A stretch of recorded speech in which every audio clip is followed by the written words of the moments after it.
jërëjëf mbokk yi nga xam ne ñoo ngi topp seen rubrique bii di Touba ma yónni tey jii la samedi juróom-ñaari fan ci weeru octobre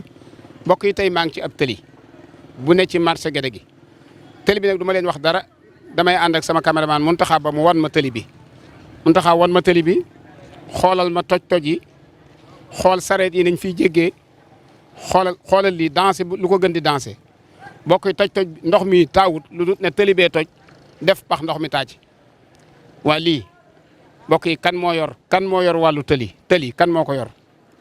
damay laaj rek de kan moo yor wàllu assainissement ñen ñoo ko yor mbokk yi lii ñaaw na lool ci ab dëkk xool leen lii ba kañ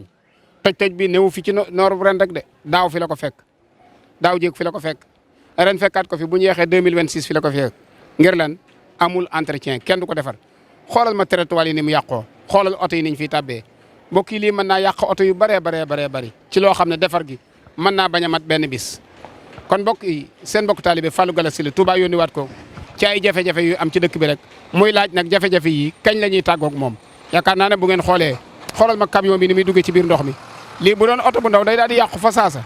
waaye mbokk yi entreprise yaa ngi fi xaalis a ngi ci réew mi ak bëgg am na ci waa Touba waaye kun koy defaral mbokk yi ab laaj la de